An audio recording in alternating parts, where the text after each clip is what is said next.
If you've been struggling to lose fat for a while, it may be because of one of these 5 reasons. Reason number 1, you're not in a calorie deficit. A calorie deficit is when you eat less calories than your body burns. You can create a calorie deficit any way you want. You could use intermittent fasting, you could use high protein diets, you could track your food, you could track your calories, you could cut out whole food groups like carbs or fat.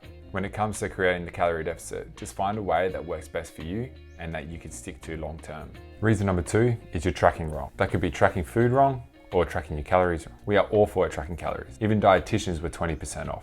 Most people are about 40 to 50% off. So if you're gonna look at anything, make sure that you look at how you're tracking. Are you eating out a lot? Are you good Monday to Friday and then on the weekend, you may let it slip a bit? And if you weigh your food, make sure that you're weighing in grams and not using cup measurements. In studies they've shown just the act of tracking makes you eat better. Reason number 3, you're drinking your calories. Drinking your calories could be fruit juices, your soft drinks that have high sugar in them, so I would opt for the no sugar versions. And the biggest one by far is alcohol. So if you've been trying to lose weight and you've been having a lot of alcohol, that could be one of the reasons. All right, reason number 4 is you're eating back your exercise calories. So when you put on trackers, which are highly inaccurate, you see how many calories you're burning and then you say that you could eat back those calories. Well, you can't. I would only use those trackers for steps. A great target to hit is about 6,000 to 10,000 steps a day, and just make sure that you're active. And reason number 5 is you're not being consistent. You may be in a calorie deficit for 1 to 2 times a week, and then the other days you're in a surplus. So make sure to be consistent because consistency is key. People want these 30-minute transformations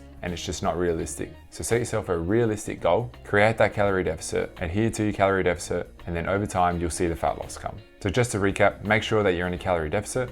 If you're not losing weight, you're technically not in a calorie deficit. Make sure you're tracking absolutely everything that's going in your mouth. That includes all liquids. And speaking of liquids, make sure that they're mainly sugar-free or water. Don't eat back your calories and be consistent. And they're the 5 reasons why you're not losing fat. If you like this video, please subscribe. Cheers.